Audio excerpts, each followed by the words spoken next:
Hey, the first play of the game is pass, sack, run. It's not going to be kickoff. We'll see. Whole sports all plays. Yeah. Whole sports all plays. Whole sports all plays. 365, we're making up plays. You talking the game, get you through the days. We're high in the court, the dime in the lane. Variety topics, never the same. All presentation, sports information. Hitting the airways, taking the nation. Sport all plays, like working your faces. Grace at the field, so tie the laces. Whole sports all plays.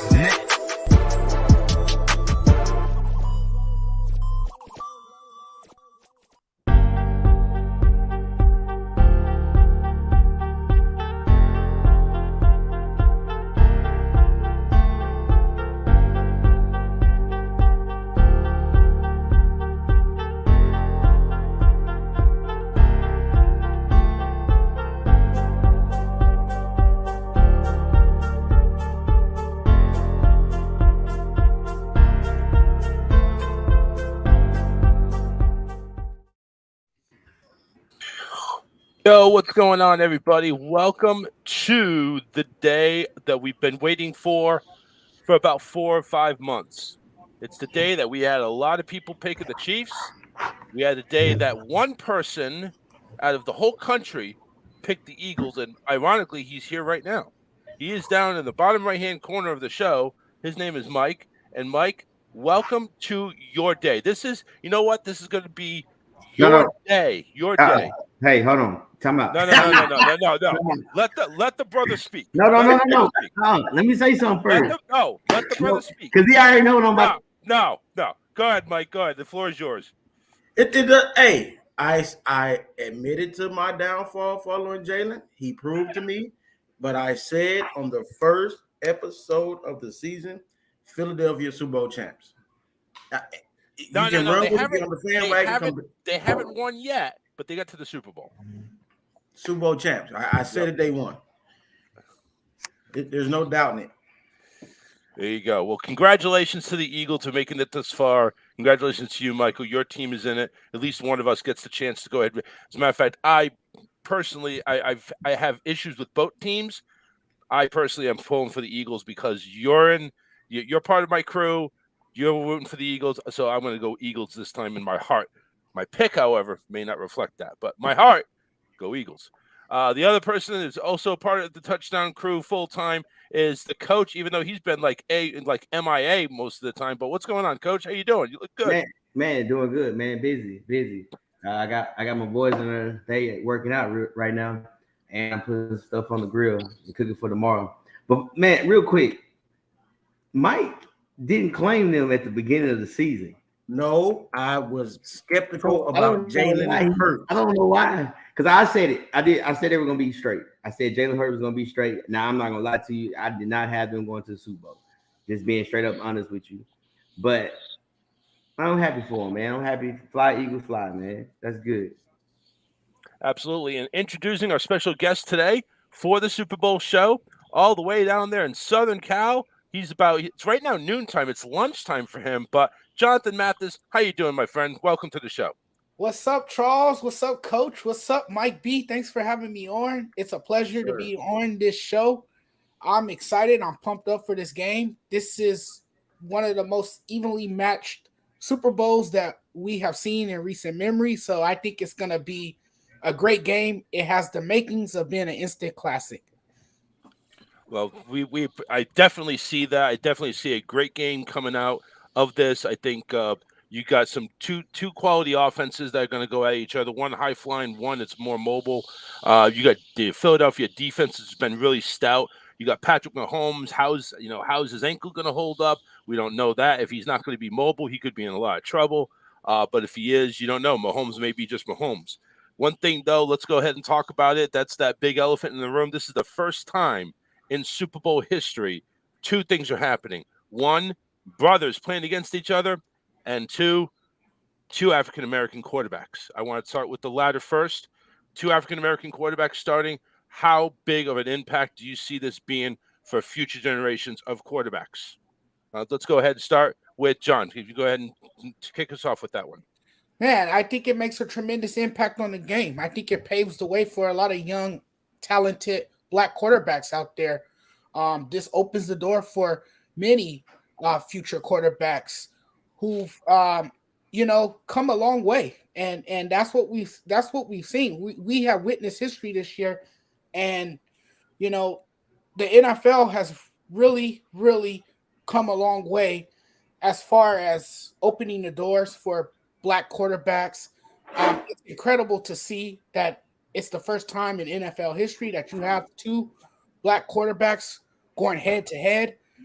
Just a great story for the NFL, and it's a great source of inspiration for a lot of young black quarterbacks out there. They can look up to both of these guys, Patrick Mahomes and Jalen Hurts. And we're talking about two quarterbacks that have also, in a sense, they have become the young faces of the league. They have quickly emerged into superstars, and we're talking about the future here. We're talking about a generation of quarterbacks that is going to hold it down for a long time if they're able to stay healthy and if they're able to play at such a high level as we have seen this season, particularly. So, I mean, it's a great story for the NFL. It's a great story for the black community, and it's very historic for this year's Super Bowl.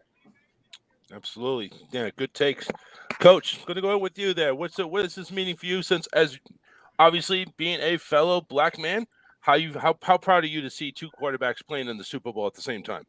I mean, it's a good feeling, but to me, it's like, yeah, okay. Because if you look at reality now, the game has changed. So back then, it was you had to be a statue, you had to be 6'3", 6'4", strong arm. Now it's just they're like more athletic people, because guess what? The guys you're going against is more athletic. You got DNs running 4.2s, 4.3s. You got D tackles running 4.8s at 340 pounds. So the game speed has sped up. But if you look over the past couple of years, there's a black quarterback that's getting drafted every year now. Like next year, well, not this coming year, we got two black quarterbacks going to be a top 10 draft pick. Mm-hmm. So it's kind of one of those things you take. Even Jalen Hurts, he was a second round draft pick. Last year, I can't even think his name, out of Tennessee, he was a second, third round draft pick. Willis. Like we're getting the draft picks is now showing the athletic ability, because think about it, man. Over the past couple of years, who you had? You had Lamar Jackson MVP. You had Patrick Mahomes a couple times MVP. Shoot, AFC Championship, it should be. We already know where it's going to be at for the next 4 or 5 years in Kansas City. So, because they've been doing it for 5 years consistently. So I think it's the evolve of how the quarterback position has changed over time to where now that the black quarterback is needed. All right, good take. And Mike, let's go ahead and close it out with you. What's your take on all? No, short and sweet. I agree with both of them. I think the word impact is not the correct word. I think it's historical, but impact with us having so many athletic black quarterbacks in the league now and across the high school level, across the college level, is not as significant as it could have been 15 to 20 years ago. So I think impact is not the word. I think it's just historical. Yeah, I agree. I think it's very historical. It's something that it needs to be done in the NFL. I'll be honest with you. I've kind of come to the conclusion that the NFL for a long time has I think has been holding back on. I think it's been a little bit racial, but they've finally, even though it's a BS rule, the Rooney Rule, I think they're finally starting to pull back on it, and finally we're starting to see some prominent head coaches even come to power, which they should be, and I think that just opens the door to go ahead and get everything elevated. This quarterback, like you said, more athletic. They're running around all over the place. So it's not only you have a great arm, great passing, great accuracy. You're like Coach said, you don't have to be 6'4", 6'5", and sling the ball around. Now you can go ahead and run for the first down.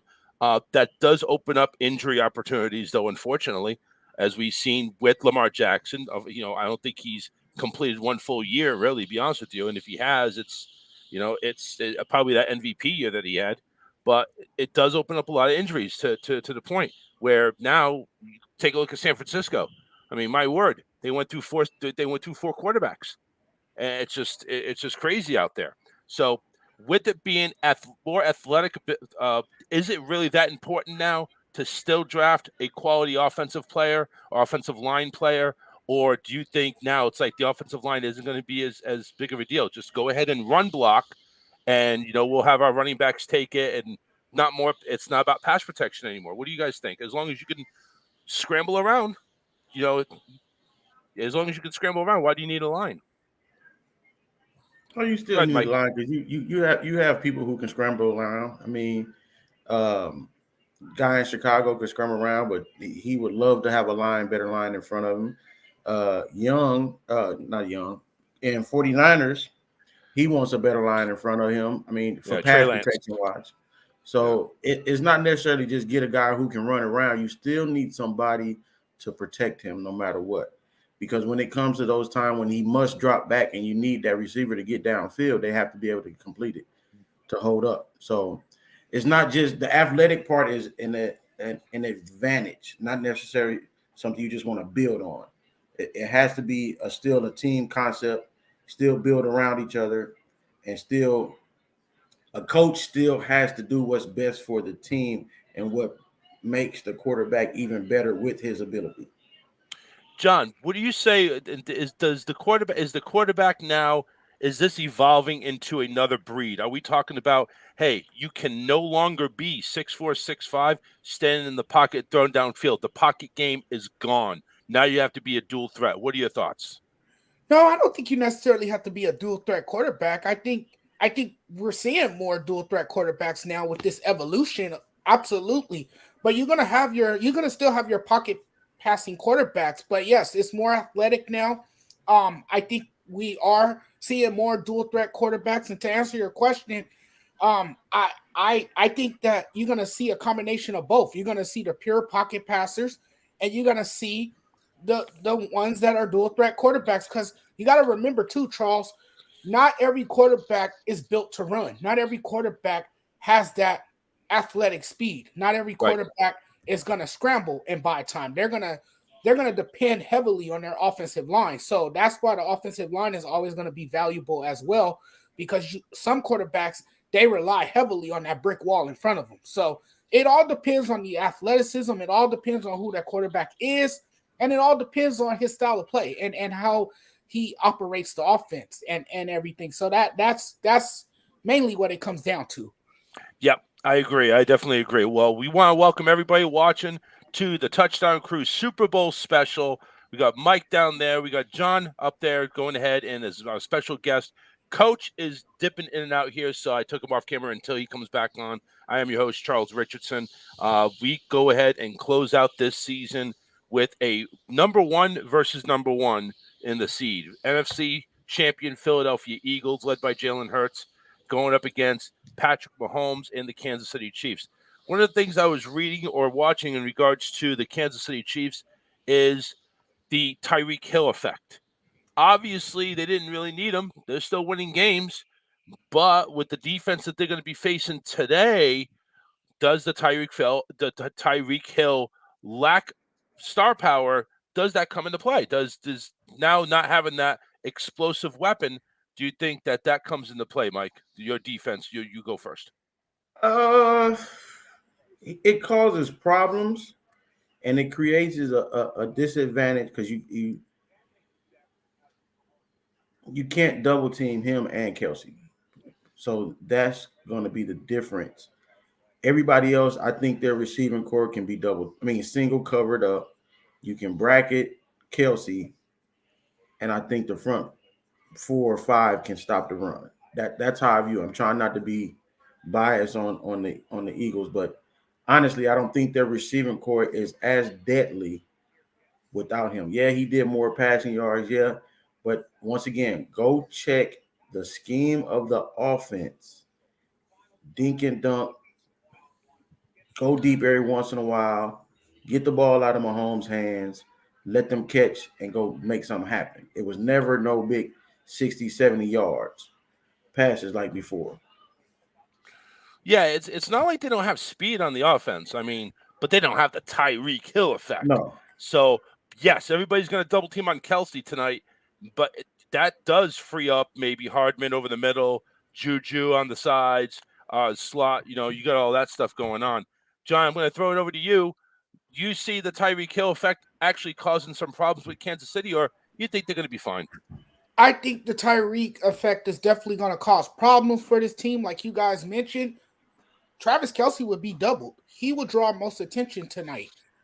This is going to be tough for him, but we all know that Travis Kelce is great at creating his own separation and getting open. That's one of the great abilities to his game. But I think it's going to definitely have an effect because you take away a weapon that was so effective and dynamic to that offense of theirs in the past. But you got other guys out there as well. You got Juju. You got Valdez Scantling, who can sprint up the field, and he can attract some defenders as well. But regardless of the situation, I think even if you had Tyreek Hill on the team, I think it will still be tough to face a very, very good, relentless, and tenacious Eagles defense, because regardless of the situation, they have a very, very good defensive front that likes to put pressure on the quarterback. They can come off the edges, and I think that's going to make it very, very difficult. Regardless, I think that's going to make it very, very difficult for Patrick Mahomes.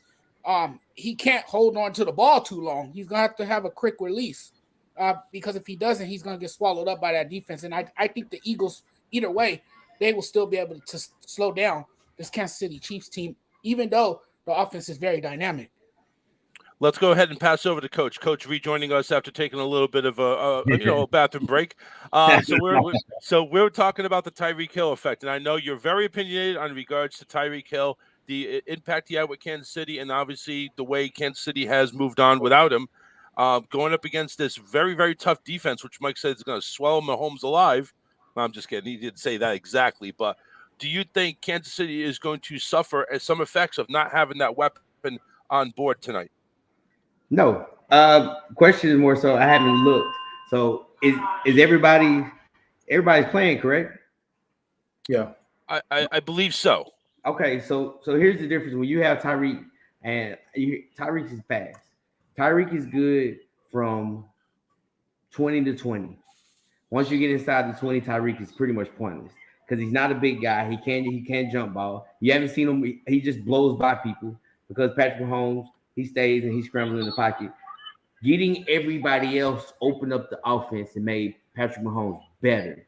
That's what I was trying to tell a lot of people. When you got a guy that can run a 4.2 and you see some of the routes, me and Mike talked about it in the summertime, where you run from the numbers to the opposite hash, back to the other numbers, a full-out sprint race, of course. So I don't really see that not having Tyreek. As you can see, they were still the number one offense, and they made it to the Super Bowl. Right. You can't say how bad they're gonna miss Tyreek when number one offense and they made it to the Super Bowl. They have a balance because now they utilize everybody. The only question is the thing about it, what they're gonna do, they don't have a run game. So now it's the screens. It's you picked up a receiver from the Giants. He does screens, he does jet sweeps, the motion, the trickery, just to make sure that D-line, especially the D-ends, are just not rushing upfield. So you don't think Pacheco is going to cause any type of rushing threat? No. You guys all feel the same? They're not built like that. Okay. Like their O-line is they're built for somewhat like the pass, not the run game. Because if that was the case, then they line up in the I formation and do that. They're in shotgun. So they can play action in there, and then they do all the motion and stuff. They just know, and that's coaching. You know what you got, so therefore we're not going to just try to force something. All right. By the way, the injury report, there is one person that is questionable. It is on the Eagles, Britton Covey. He is questionable with a hamstring. He pulled it or he injured it earlier this week in practice. So he is questionable, but the Chiefs are fully healthy and the Eagles are fully healthy other than that. So, it looks like it's going to be a clean game. Like I said, Mahomes is not on the injury report. He must be moving on pretty good. Do we see, is this more of a strategic, or do we see Mahomes able to scramble at 100%, or do you think he's still hurt? Let's go with Coach. You got some catching up to do here, buddy. No, man. I think he's good. I mean, He's good. Who in the NFL right now is 100%? Nobody. Nobody. Everybody's at least 70, 80%. You got to realize, man, once they sing the national anthem and they see them airplanes, it depends if the roof's open. If the roof's open, they show them jets come flying by. Oh, it's straight adrenaline. He's good to go. It's now the question more so is going to be after halftime how he's going to feel. Because you got that 35, 40-minute break in between because of the halftime show. That's going to be really the question for him. But I honestly think that he gutted it out against the Bengals, and now that he's going to be even better. He's going to be more healthy than he was 2 weeks ago. Yeah, because he's got that extra week. So, of course, yeah, absolutely. Jonathan, let's go ahead and sit with you, our guest for the at least for the next half hour or so. Against the Bengals, he was legendary. He had one hell of a performance that night. I think he's going to be okay. You know, there might be a little jitters and butterflies, but Patrick Mahomes is one of those guys that don't really let the nerves get to him. He just goes out there and he plays his game. And this is a guy who turns it on the big stage. This is a guy who plays really well under pressure, and very rarely does he fold under pressure. So I think the ankle is fine. I think he'll be fine. I think he's going to do his thing. He's going to treat it as if it's another game. He's going to deliver. He's going to make plays. Patrick Mahomes is going to be Patrick Mahomes. Okay. All right, Mike, we're going to close it out with you. Mahomes, do you see him hobbling or do you see him running around doing Mahomes things? It's pain in there. 3 weeks of rest is okay, but he still feel it. It's still there. It's aggravated. He's had time with the treatment that they have at that level. He gonna play like Vic said. It's gonna be adrenaline, but I'm waiting to see him push off that left leg under pressure when he get hit and that pile is on him and has to get up. Then we'll see what he's really working with. But he's sufficient enough to be himself right now. Right. So everybody feels that Mahomes is actually on track. There's no problem, no lingering effects. You're going to see him scramble around with this pressure and throw like one of those no-look passes like 50 yards down the field. He's going to be fine. He's not going to do that. He's not going to do that. No, he's not going to do that. Come on now. First off, go ahead, Coach. He's an East Texas boy. We built different, so he's going to be fine. All right. He ain't from California, Mike. So from what I hear, he's going to throw that 50-yard no-look pass that Coach said. Okay, great. That's what I heard. I'm just letting you know. All right, hey, listen, we're gonna bring on another guest host here. One I invited.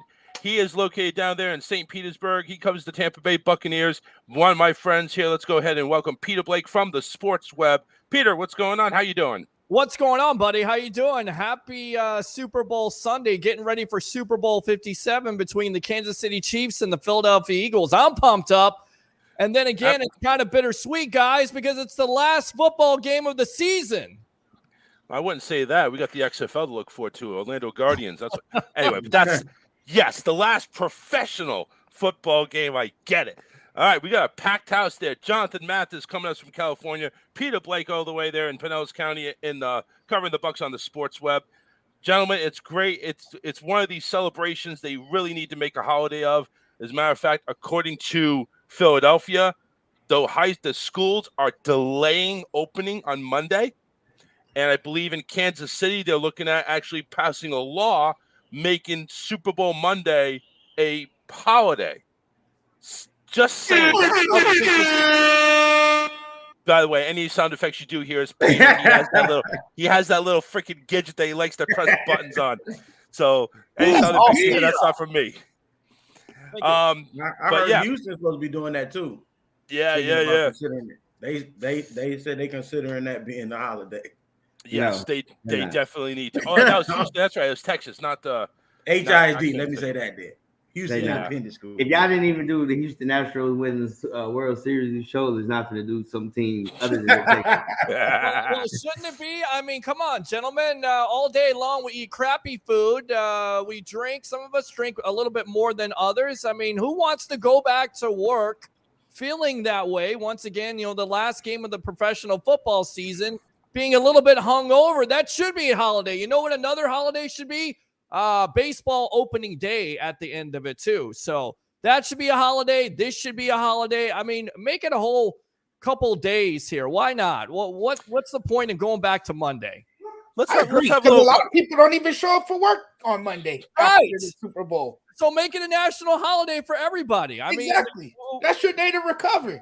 Exactly. I mean, even non-football fans are going to watch the Super Bowl, unless you're a communist, which is they're watching on a different level though. They're watching the commercials for the game. Yeah, they're going to watch it. They're going to watch it for. They're going to watch it for Beyonce's ass. That's what they're going to watch it for. Oh, Rihanna. Rihanna. I'm sorry. Or another breast malfunction, maybe. Oh, well, that'd be great, wouldn't it? That's it. To have more people talking. Hey, let's have a little fun here. What are you guys all having for food? Anything special going on there, John? The usual nachos with dip and salsa. Some good nacho cheese. Pizza. We're gonna order a pizza this time around. We're gonna have some of those little hot wings. I love those hot wings. We throw them in the oven, and man, they come out so good. And I just pig out on those hot wings. So delicious. And that's about it. That's about it. How about you guys? Actually, let's take this call real quick. Our boy John, who is a avid Cowboy fan, he's a little butthurt because they're not in it. But John, go ahead. What's up?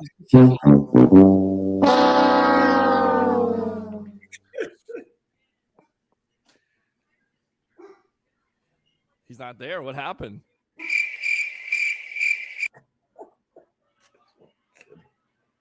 Under 51, guys. All right, let's get everybody's opinion on this one. Under 51 points. Are we talking about? I mean, we're talking a low-scoring game. I don't see that happening. I think it's certainly possible at the end of the day, because you look at the Eagles' defense, they can get after it. And I go back to Super Bowl 55, right? I mean, 497 yards that Patrick Mahomes ran behind the line of scrimmage. If you get after it, can we all admit that the Eagle defense may actually be more talented than that Tampa Bay Buccaneer defense? So if that happens today, you could definitely see the under. I think if you like the Eagles in this game, it has to be under. If you like the over, then you're favoring the Kansas City Chiefs. Just my opinion. By the way, I'm eating chicken wings and nachos. You got to stick with the basics here. Keep it. Got to do that. You got to do that. Chicken wings and nachos. Now, Peter, are you hosting the party, or is it just you and a couple of friends? Just me and my family. We're just having a little party, because if you invite too many people over, you got to spend all this money, and nobody's chipping in for that. So that's not good. Keep it in family here. Keep it in the family. Mike, what do you now? Mike's team, the Eagles, are in it, and from what I heard, his wife is making him cook.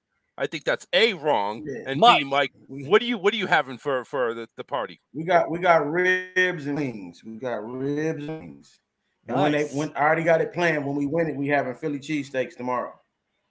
Nice. Well, listen, let's throw it out there. What's better, barbecue, ribs, and barbecue in general, which would be Kansas City, or Philly cheesesteak? Now, Mike, you're probably going to say Philly cheesesteak, but I got a feeling, seeing as you're having barbecue, that's probably the better food at this juncture, right? At this point, yeah, is you can get more food without the bread from the sandwich. Yes. You get more chips and dips and wings and everything else without the bread. So, right, for a situation like this, it is ribs. It's funny Peter mentioned that, because I posed that same question earlier on Facebook, on my Facebook page. I said, what tastes better, KC Smoking Fire Barbecue, or is it a Philly cheesesteak? I gotta go with the barbecue, man. But it's the question really is, whose barbecue is it? Who's making the cheese? You know what I'm saying? You got to get deep into it, because everybody can't cook ribs. Everybody cannot cook ribs. You got some people who boil the meat before they put it on the grill. What are you doing? And is it baby back ribs, St. Louis ribs? Or, I mean, what are we talking about here? What type of ribs are we talking? Don't you gotta do baby back? Baby back is, come on. You got to have to do that. Yes. But you got your people that got the spare ribs out there, and you're chewing those things for hours. It's like you're spending more time on the rib than you are the game. So, just saying, that's no good. Yeah. So yeah, it looks like a lot of good food happening. Nobody going out and having any parties or anything like that, right? Never. I never have a Super Bowl party. I can't remember the last time I even had a Super Bowl party, because I'm always so engaged in the game. I'm always so locked in and focused on the game because you guys know I write columns too, so I usually write on the Super Bowl. So I'm so focused on what's going on with the game, so I don't really get involved in that partying stuff. I did my partying last night. There you go. There you go. Party. I went to Universal and saw Mardi Gras. So yeah, I was. Woo! You're lucky I made the damn show tonight. There you go. And I think I'm in the same way, right? It seems like I'm always working. I'm doing a pre-half and post-game edition of the Sports Web and trying to concentrate on it. Really can't watch the commercials. So tonight I'm just going to kind of sit back. I'm not working. I'm going to watch those commercials. I'm going to watch the game. And I'm going to be able to talk about it on Monday, which is going to be an unbelievable show at the end of the day after the Super Bowl. So I agree. So before everybody leaves, because I know not everybody's staying for the full 3 hours, and John obviously he has to keep calling in. What's up, John? John. John. Hold on. This guy sucks. God, yeah. You know what? I think it would be best for all of us just to go ahead and X out Skype tonight. I think so. John, I love you, man. Keep your comments on there because I can't stand that ringing. I don't have my usual setup. I'm at home. I'm actually at my cousin's house. I got to kind of help you out here. I got to help you out with this Skype thing. Skype, I know you've been doing this for years, but I got to give you. I got to get you some game here. I got to help you out. Yeah, give me some game here. Give me some game after the game. So, All right. So before everybody leaves, I know not everybody's staying the whole time. Jonathan, I know he's going to be cutting out of here about a half hour. Peter, I don't know what your timeline is like, but want to make sure everybody goes ahead and gives me answers. Mike has already given me an answer for these Super Bowl props. I'll go ahead and go over the questions here in just a minute. But Super Bowl props, everything from time that Chris Stapleton's national anthem, over or under 119.5 seconds. You have another one here. Is what's going to be the highest scoring quarter? Who's going to have more passing yards? Will the game be tied after 0-0, which means it will be 3-3, 17-17, etc. And of course, I think we already answered that question somewhat in regards to John's question. Will the game be over or under 51 points? So, but yeah, we got a couple of things here. I think there's even a halftime question as well with Rihanna and all that stuff. So I want to make sure we go ahead and get all those before you leave. So just let me know so I can go ahead and jot it down. We're looking at 6 p.m. is the estimated time. We got Coach back in there. Let's go ahead, Coach. Oh, well, he was. Yeah. There he is. There he is. He's back. Another restroom break. Coach, are you cooking today? Man, I'm doing everything, dog. I'm cooking, getting ready for tomorrow. And usually like Sunday, like my kids, they dribble and they work out and everything. So yeah. All right. Cool. What are you having? So I asked everybody. I asked the panel what they're having, and got some interesting answers. What are you having? Oh man, I did the simple route because I don't have to watch it as much. I got the ribs, peanut butter and jelly. Yeah. I got ribs, sausage, some riblets, which the kids love the riblets. Yeah. Hot dogs, but also like I said, we kind of meal prep because our schedule is real crazy. So I got salmon on the grill. Then I'm about to put these chicken wings on the grill. Exactly what is it that's so simple about the menu you just described? Because it's on the grill. And so somebody still has to man all that crap. I know, but every like 10, 15 minutes. How big of a grill do you have? Enough right now where I have salmon, I have 2 slab of ribs, I have about eight riblets and some sausage. Question that was asked also is Kansas City barbecue better than Philly cheesesteaks? Yes. Everybody takes barbecue over Philly. See, there you go. Right there. I think, and even Mike, come on, Mike, the Philly fan is still going with barbecue for the show, but he's going to go for the Philly cheesesteaks if they win. But that's the thing though. Like, what is considered a good Philly cheesesteak? I don't know. I never had one, to be honest with you. Oh no, what? Gino's, there's a popular spot in Philly called Gino's. But that's what I'm saying. I never had a reason to go to Philly, so therefore, but. Barbecue wise, there's a lot of options you can go to. Yeah. Like there's a lot of different styles of barbecue. Oh, even here on the West Coast. Well, we have a place down here called Delco's in Clearwater. It's one of the best. In fact, one of the older sports talk show hosts who passed away, Steve Dumick, who used to work for 620 WDAE, he used to do shows down there and talk about how great that Philly cheesesteak is. And if you're going to have that, you got to have it with the fries. And, of course, you got to have it with the Philly root beer, which is amazing in itself. And also the orange cream soda. So get ready. Get ready. That's right. We got a stacked house right now. We even may have even more people coming on here. We got Jonathan Mathis all the way in California who wanted to go to the Super Bowl. Actually, you wanted to go last Super Bowl because it was in Hollywood. You live like probably a stone throws away from SoFi. And you wanted to go this one here. How tough is it not to get into a Super Bowl when you really want to get in there? Oh man, it's tough because you want to experience that moment, right? You want to be there. You want to be a part of the atmosphere.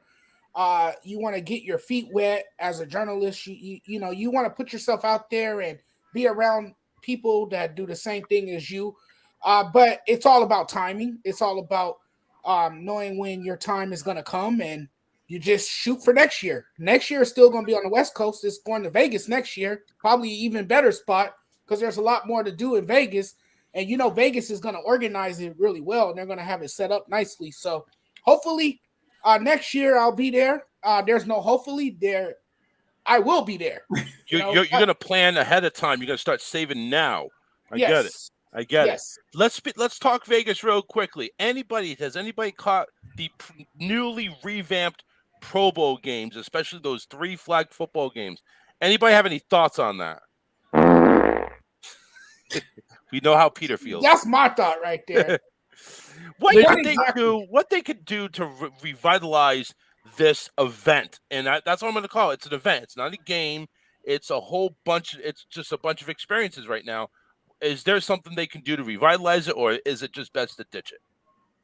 In the game. I mean, there's no game at all. Nobody's tackling. I mean, you're coming out there for a free trip to Hawaii. That's what it used to be all about. In the game. What's the point? You're having flag football? What, so somebody can blow out an ACL? Or, by the way, Myles Garrett, a big toe injury, which congratulations to the Cleveland Browns. They have the worst luck in the world. One of the best young defensive players in the league gets hurt at a Pro Bowl skills flag football game. Congratulations, NFL. You failed. This guy sucks. Well, you want to see bad luck. Let's talk San Francisco. Where are they going from here? You got a starting quarterback that's going to be your franchise. Trey Lance gets injured. Jimmy G, free agency. Brock Purdy, who looked like the up-and-coming Brady of this millennium. And then all of a sudden, Brock is going to have Tommy John surgery out for the year. Garoppolo may not even be back. Now you're resting everything on Trey Lance. What do you do with San Francisco? What do you do? I mean, what's going on with that? You invested 3 first-round picks in Trey Lance. Isn't it time to find out if he's the real deal or not? And who knows? They were trying to do that this year. Right, but you got to bring him back. You got to see what you have at the end of the day. 3rd overall pick, you invest 3 first-round picks. I wouldn't let Jimmy Garoppolo go because who knows? Like you said, Trey Lance may get hurt. Purdy already is hurt. Who knows how long he's going to miss? So at the end of the day, I kind of doubt it. Jimmy Garoppolo is going to get out of there as a free agent. John Lynch is a smart guy, of course, knowing that Hall of Fame safety for your Tampa Bay Buccaneers, Denver Broncos there. Just saying, I don't think he allows Garoppolo to get out of there as a free agent. He wins every time he's put in, even though if he gets out of bed, he'll get hurt. You still have to keep him in there because you're so unsure about Trey Lance. But at the end of the day, to answer your question, you got to see what Lance has because you invested so much draft capital going forward. Coach, I'm going to pass it on to you here. San Francisco, what are they doing at quarterback? I mean, Trey Lance, obviously he's going to be the starter, but, you know, with all the luck you've had and everything like that, what do you do to go ahead and back up and make sure you have a viable quarterback going into week 17? Hey, real quick, to answer you on the Pro Bowl, I think they should keep, I really think they should keep doing flag football. And I say that is for the simple fact of the matter, us older people, we wasn't watching the Pro Bowl either way. Now you got to look at what's the biggest thing that is going for kids. Is flag football, which is like 7-on-7.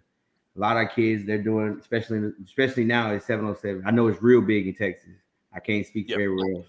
So that's what they're trying to get the looks.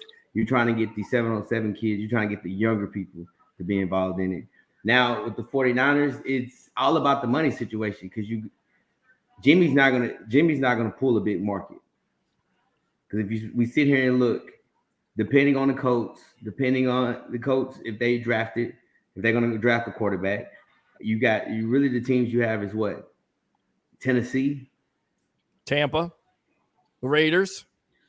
Remember the Raiders are a dark horse, and I'll tell you why. And everybody says, no, not the Raiders.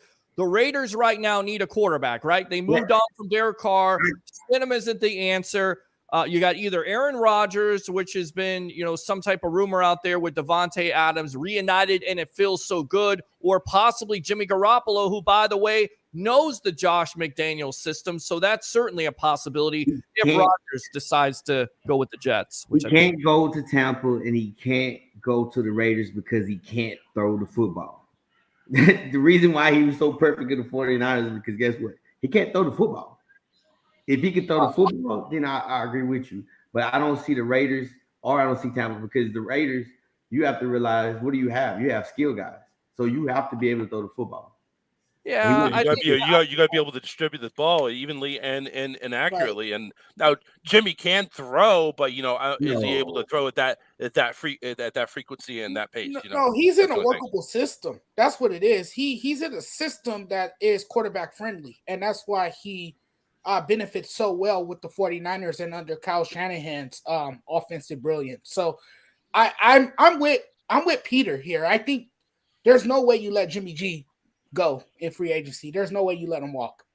Yeah, and I think he can work in that Josh McDaniels system because it is a short passing attack, if you will. I get it. You want to go deep, and Jimmy is not accurate when it comes to going deep. But at the end of the day, it has to be about availability. He has to stay healthy on the field. Would he work in Tampa Bay? Yes, because Todd Bowles wants to run the ball. They've changed offensive coordinators. They're going away from the no risk it, no biscuit. They need a game manager. And if it comes down to Kyle Trask, Derek Carr, and Jimmy G, I'm taking Carr and Garoppolo over Trask every day and 2 ways on Sunday. Damian goes ahead and comments, Trey Lance and Jimmy G are backup. Purdy should be the starter. Well, first off, number one, let me bring you some knowledge. Purdy is estimated to miss all of 2023. He ain't going to play. So who's going to be the starter now? It's obviously it's down to those two, unless they bring in somebody like an Aaron Rodgers or maybe even Derek Carr to San Francisco. But I don't know. I think they're going to give Lance another try at it. But who's going to back him up? Mike, you're the only one left out. I'm going to give the floor to you here. This is what I think the 49ers are going to do. They don't need Jimmy. You get rid of him. Dispose of that big contract. You lose Purdy. Their offense has been proven. We need somebody who's not going to be a gunslinger, just try to throw the ball in the windows that we don't need, and that's going to play catch. Guess whose stock rose this year? Geno Smith. Ooh, wow. Good call. Stock has risen. Stock has risen. He's not as costly as Garoppolo. We need somebody who can trust the defense and can hit wide open balls. That's it.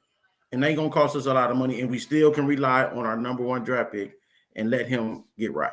Yeah, for me, that's going to cost him too much money, and I'm not sure if the Seattle Seahawks are going to let him out of that building. 30 touchdowns and 11 interceptions, a Pro Bowl bid. You may have your quarterback of the future. Don't laugh, Seahawk fans. He played very well down the stretch. And then also you have that rookie running back. Now it's going to go into his second year, and Ken Walker, DK Metcalf, starting to come together there. I would hold on to Geno Smith, and I would definitely doubt if he gets out into free agency. If he does, there needs to be an investigation in Seattle. They're going to be very sleepless there without Geno Smith the way he played during the season. And of course we're guessing, but how long would they be willing to invest in it? True. Because you didn't sign him for no 3 year. I think it was only a 2-year deal. Right. And are you willing to say we'll give you another 4, Geno? It was more like a prove it deal. Like, Geno, listen, and did he prove it? So if he does test the open market, I wouldn't be surprised if somebody would overpay for his services. Yes. I mean, so it's like you see how many quarterbacks are going down and how injury depleted this thing is. You may see somebody like a Carolina go ahead and pay because they've been through 7 quarterbacks in the last year or something like that. I mean, quarterback graveyard over there. I mean, I don't even know what your quarterback is. Sam Darnold, Baker Mayfield. I mean, there's another name that may be out in free agency. And if you have a guy that's producing like that, 30 touchdowns, 11 interceptions, most improved player, by the way, in NFL honors the other night, comeback player of the year, Seattle, you'd be completely crazy. And let's give credit to where credit is due. Pete Carroll and that offensive staff to turn that man around, because he was a complete disaster. Remember, he played for the Giants, the Jets, and maturity issues, and now he's developed into possibly their future starter. So where you can devote that draft capital, if not this year, but next year, into a quarterback of the future. But for right now, Seattle was a playoff team. Why mess things up? Yep. Let's go ahead and bring in another guest host. This one all the way from the Windy City. Let's go ahead and welcome the very hard at work, Mike Hughes. Mike, what's going on? Welcome to the show. Mikey! Peter and his sound effects. Well, I knew. What's Peter going on, was Mike? Nothing, man. Just just waiting for draft day. So that's all I really got going on. Yeah, there's nothing else going on until then, right? There's a game on today? I didn't know. You got the number 1 overall pick. Rumor has been, Mike, that you could, trade that away, get some more picks. Maybe you're not all invested in Justin Fields, according to Warren Sapp. Although, Sapp, I think, is getting back at the Bears because years ago, and people don't know this, but if you watch the show, you would. The Bears actually made up a rumor about his drug use to drop his stock. That's why eventually he went to the Tampa Bay Buccaneers at number 12. I think he's kind of getting back to him because you look at Justin Fields. Clearly, he's a franchise quarterback. He needs to throw from the pocket. He needs to have that progression like a Jalen Hurts, who's in this game today. So what do you do there at number 1, Mikey? You take the best defensive player, or you trade out of it for one of those quarterback-starved teams? Yeah, I mean, I personally myself, I trade out of it. I think, and I've spoken to Charles and coaches about it, about coaches. Everybody here is a coach. But coach. In all seriousness, coach, you coach other things, Charles. Only I'll on bet I do, yeah. Another one, coach. But, I spoke to Charles about it when it first happened. And, it's kind of a conversation about who's available. And this is no disrespect to any of the defensive players in this draft. But I don't see a Chase Young or an Aiden Hutchinson where you just pick them number 1 just because, they're as good as they are. It's kind of a conversation where, you're also in a situation with the guys who are 1 through 5 really do need a quarterback. So I believe, if you could trade down, to number 2 with the Texans, and I hear a lot of people saying we can get 2 and 12, and I think you're an idiot if you trade 2 and 12 for number 1 alone. And that's just my personal opinion. It's a deep draft class as well, but if you can get generational type hauls in return for number 1 overall, then I have no problem with it. I hate the whole conversation about Justin can't throw and Justin's not a great passer, because we were having these same conversations about Jalen Hurts. And I don't want to hear anybody say they weren't, because everybody, and Coach Mike could tell you, everybody was saying Jalen couldn't throw, and everybody was saying he's a run first guy. And the second you get A.J. Brown and Devontae Smith, it changes everything. So right now I'm rocking out with Chase Claypool and Darnell Mooney. So if I could get anything, if I could get Charles, I would. If I could get Coach Vic, who I didn't know was here, I would greatly appreciate that. So I mean, that's just something for me. Just building around him, like you said, is definitely key, and it's definitely something I think everybody needs to look at, because I believe this kid's the truth. Just letting you know, Coach Vic is running back and forth because he is the man on the grill. He has so many damn things on that grill right now that I'm surprised the kitchen sink isn't on the grill. But he's manning the grill. He is that guy from Fried Green Tomatoes cooking that whole slab of ribs. That human, that's the grill he has right now. Yeah. Oh yeah! I'll tell you right now, that's why I got an air fryer in the first place. I was doing a show once and I nearly burned down my kitchen. So it's not only in my house, thick thighs save lives, but air fryers save lives. They should put a t-shirt, because for me, you have to be a complete idiot in order to mess that up. It's so easy to work with an air fryer, but of course you can't cook ribs in an air fryer. Going back, yeah. So let me go ahead. Since we have, again, a full staff, let me go ahead and run down. We just recently got Mike Hughes from Chicago. All the way to the right, Jonathan Mathis from California. To the bottom right from the Sports Web here in Florida is Peter Blake. And then we have, of course, our dual threat here on the Touchdown Crew, Mike and Coach. Coach, again, man in the grill. Mike is also doing it. Mike is our resident Eagle fan, and his wife is making him cook. So we have to all go ahead and, give our graces to Mike. Hopefully he makes it out of this day unhinged and bald as well, because we want him to keep that beautiful He bald must mug be a of his. great cook, because I tell you right now, I wouldn't be doing anything on Super Bowl Sunday, especially if my team, the Eagles, You don't know who his boss is. That's right. That's the reason why I'm not married in the first place, right? There you go. Right, Peter, Yes. Some shots are being fired from the chat room. TSW, that's what you had put on there for your name. But Yes, Peter, yes. you ready to head back to the bottom of the NFL as the Bucks? Listen, How you taking on that? Can I defend this? Like, Go look, ahead. I've been a fan since I was 8 years old, so nothing to me is going to be surprising. But I do believe in what the Glazers have put out there, that Tom Brady is going to have an impact on this franchise going forward. And if you look at the level of talent, when you have a Mike Evans, when you have a Chris Godwin, when you have a Rashard White and a Cade Otton, and an ownership that is willing to prove that, go out there, get a veteran quarterback like a Jimmy Garoppolo or a Derek Carr or somebody like that, and continue on, this path of still being competitive. Because if you get a Kyle Trask or you get a rookie quarterback, tear it all down. Don't do it half-ass. Trade everybody out of here. If you're going to tank or collapse for Caleb Williams out of USC, that's the way you do it. So to answer your question, no, I'm absolutely not ready for them to go back to the doldrums of the league. I'm ready for this team to be competitive. And you know what, guys? They can be competitive, because this is one of the worst and weak divisions in football, with the NFC South, with the Carolina Panthers, the Atlanta Falcons, and the New Orleans Saints. Honestly, the Bucks get a veteran quarterback, they can win this division again. Bank on it. They may actually be better without Tom Brady. Imagine that. I don't know about. Coach, I'm going to get to you in a second. I want to get as much of Jonathan as I can, so I want to get his take on it. So we were talking off Super Bowl subject. Number one pick for Chicago. Tampa Bay going down the dumps. San Francisco quarterbacks. Give me your take. Give me what you have.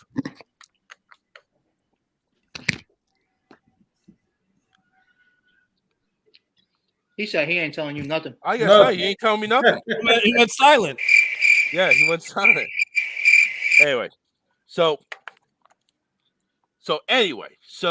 Frankie Cruz says Todd Bowles is not the answer. I told that on Peter's show before. Yes. I don't think Todd Bowles is the answer. I think it's just crazy. I have many questions about Mr. Bowles and his record of, what was it, 24-41 with the New York Jets. And you look at the playmaking decisions, you look at the clock management situations. Some guys are just better coordinators at the end of the day. But you know what? Ownership is going to give him his own staff, because it was left over from the BA staff. They also fired a Byron Leftwich because he struggled. They only scored 18 points a game. With all the talent that has been talked about with this team, they absolutely underachieved. So you have to score more than that. I feel like the defense will be better. You got to retool some areas. You got some cap issues.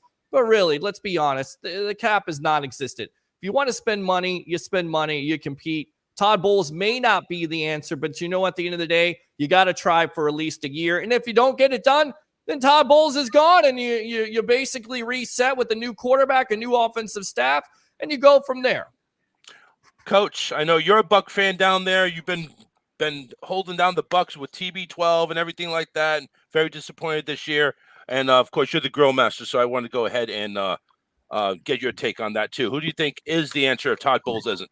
It all depends on who's his offensive coordinator is. There you go. Because at the end of the day, regardless, you got to think about it. And I said it, you heard me say it 1,000 times. Defensive coordinators should not be head coaches nowadays. No way. Because when you sit here and think, because when you're a defensive guy, you think about controlling the clock, playing defense. So it really all depends on who he hires as his offensive coordinator. If he hires more of a guy that wants to run the football, that's going to tell you how the season's going to be. Now, Frankie, you want to talk about us? Let's talk about your team. Uh-oh. Shots fired. It's preacher time. It's preacher time. Last time I checked, y'all been getting slaughtered, and you didn't even make the playoffs this year. So before you lost to the Bears by 40, bro. Huh? They lost to the Bears by 40 last time I checked. Hey, what team is Frankie like, by the way? Patriots fan. Oh. Oh, they got their own problems. Who's your quarterback? Is it Mac Jones? No. We'll address that later. I got my whole show to do that. We got more pressing issues here. You're right, but before you talk about a team that made the playoffs consistently and won a Super Bowl that you remember, don't come at us. We're gonna be all right.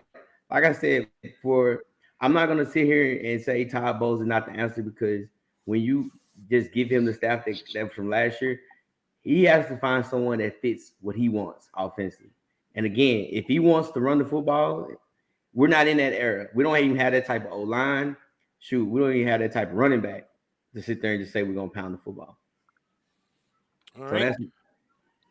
Anybody? So Mike, let me get you, because you two are both working the grills right now. Mike just very, very unnecessarily is working the grill. His team's in the damn Super Bowl, and so I'll get to your food there in a second, there, other Mike. But Coach Mike, go ahead with your take on that.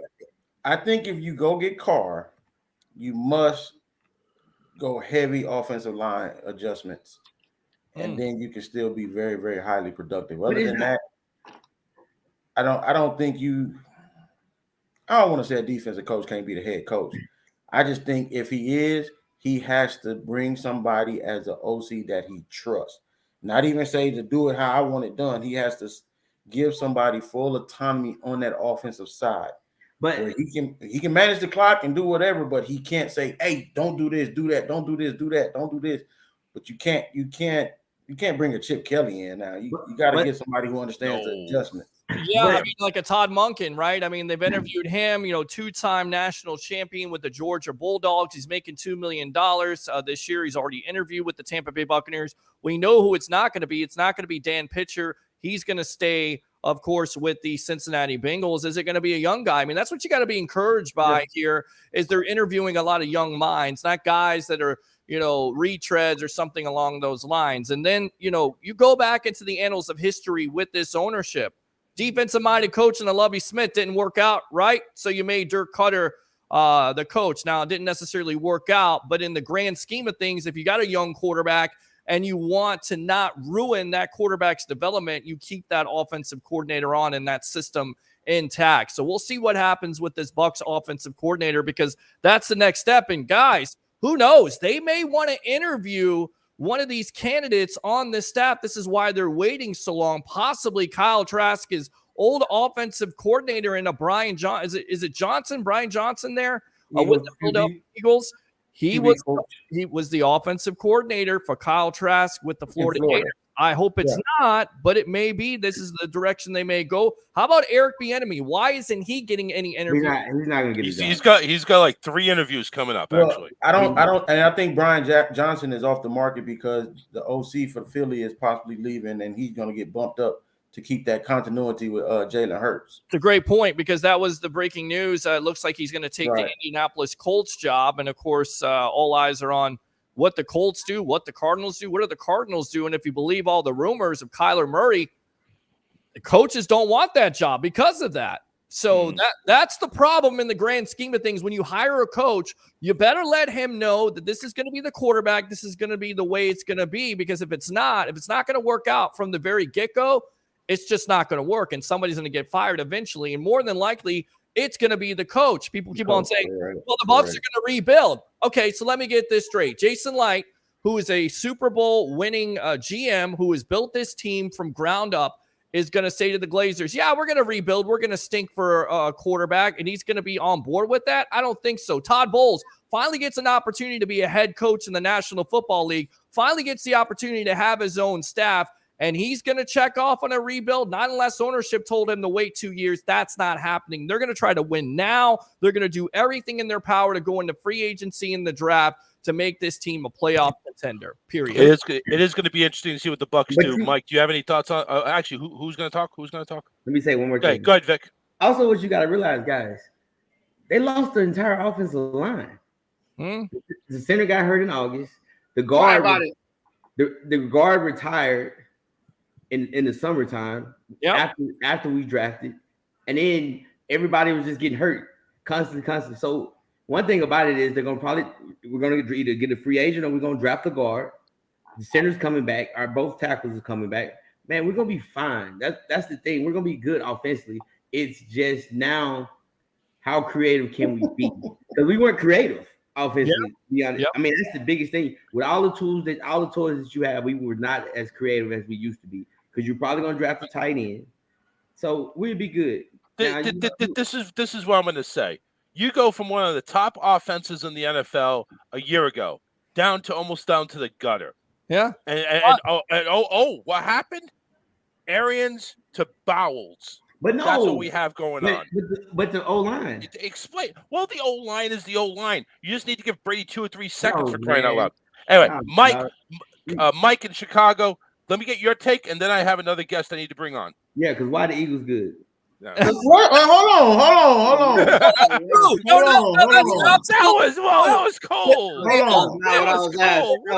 And then he's gonna leave. Listen, oh my God. Listen, he's right about this because the Eagles' offensive line is one of the best units in the league, and you're absolutely right. One of the most penalized players. If you take his statement that way, yes. Okay. Donovan, I mean, that's the reason why Jalen Hurts has been able to develop and have that progression, and also you become a balanced attack with that offensive line. Donovan Smith is one of the most over-penalized players in the league. He cost him at critical moments. You're exactly right. You lose a guard, so you play a rookie who was god-awful. You play a center because Ryan Jensen gets hurt. I mean, the big decision for this team going forward is, what are you going to do with Donovan Smith? He cost you $15 million.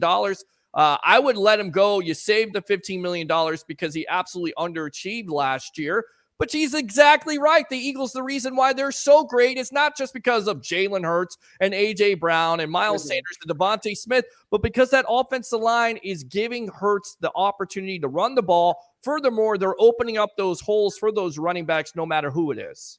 All right, Mike, I want to give you a chance. Mike, Chicago Mike, I want to give you a chance to chime in. Do you have anything you want to add? Because I got another co-host I want to bring on. Yeah, I do, because I'm with Mike. Because fuck that. That's crap. That's crap. And I'll tell you why. It's not at all to me about the offensive line, because the Eagles had damn near the same exact offensive line prior to A.J. Brown and with A.J. Brown and obviously Devontae Smith in year 2. I think when you look at, and I'll put my boy JF1 on blast right here, but I think, you look at what a guy going into year 2 should be. And I looked at Justin Fields and how uncommon that really was to, going from a guy, you have year 1, and year 1 is supposed to be, kind of like a figure it out kind of thing.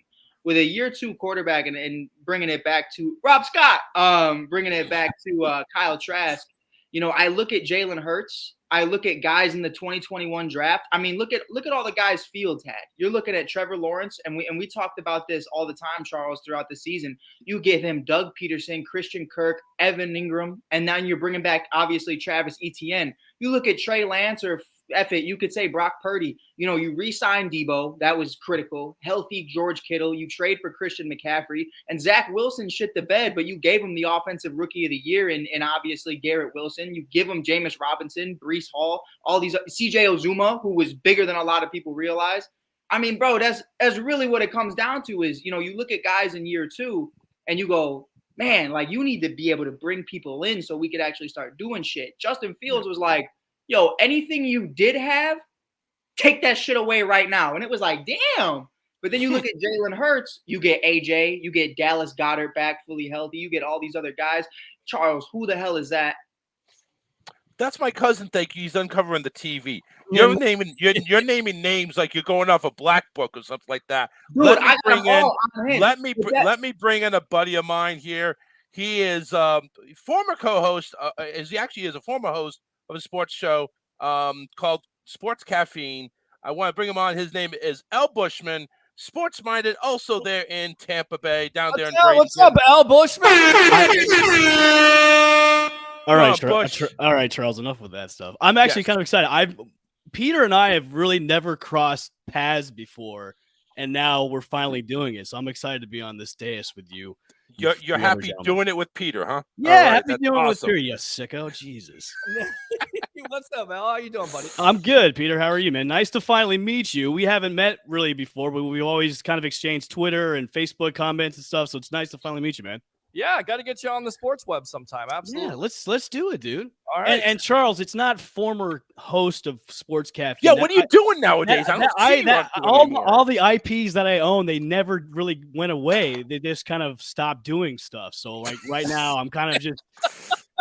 I'm kind of you've entered retirement until you no, right? No. I'm kind of a free agent right now. I'm not doing really anything, but I'm not doing nothing. So I'm a free agent. So I just go on and be like a guest of whoever's podcast will let me on. Well, come on. Yeah, listen, come on back to the Charles Richardson show. We'll go ahead and have you on. No worries. Listen, back to the subject at hand, though. We're talking Buccaneers because coaches came up. God. The offensive coordinator, of course, gone.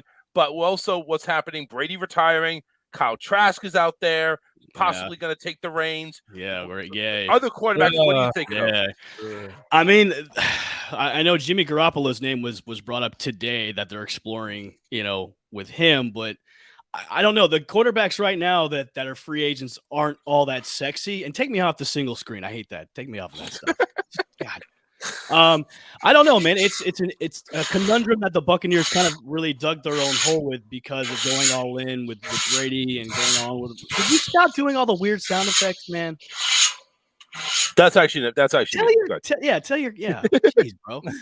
The Bucs really kind of dug themselves a hole, but it's a hole that we've got a Super Bowl out of all the free agents that came when Brady came into town. So they're kind of a conundrum. I know they're not rebuilding, but they're retooling. So you really have to think about, okay, are we really going to go forward with Trask, or are we really going to go and try and get one of those free agent quarterbacks out there? It may be Derek Carr in a trade, maybe Jimmy Garoppolo. Yeah, right. If it's going to be Aaron Rodgers, if he comes out of his dark hole after 4 days, or Lamar Jackson, who the Baltimore Ravens are thinking about putting on the trade block. And then you have Baker Mayfield, who's a free agent out there, Sam Darnold, who's a free agent. So you have all these guys that are out there right now. And you really have to look at it as who's affordable, who's really going to be there as kind of like the makeshift quarterback for the time being until they really say, okay, we really need to find our quarterback of the future and then go from there. They're 54 million in cap hit right now, and then 30 million of that, 33 million of that comes from Brady himself. So thanks Brady for that parting gift, by the way. But let me ask you this: before it comes first, what's going to come first, chicken or the egg? Is it offensive coordinator, then quarterback OC? How does it work? That's a good question, Charles. I really think it has to do with the offensive coordinator too, because then you can really say, okay, this guy is really going to put in this scheme. What kind of quarterback are we going to bring in? So it really has to depend on what type of offensive coordinator they're going to bring in. And how quick do you think they move on the OC? I don't know. I want to ask Peter this, and I've kind of said this before, and it might have ruffled some feathers, is how attractive is the OC job in Tampa? To me, I don't think it's that attractive right now. To me, it's kind of a job where it's almost like a Houston Texans job where it's like, I don't really want to go there right now.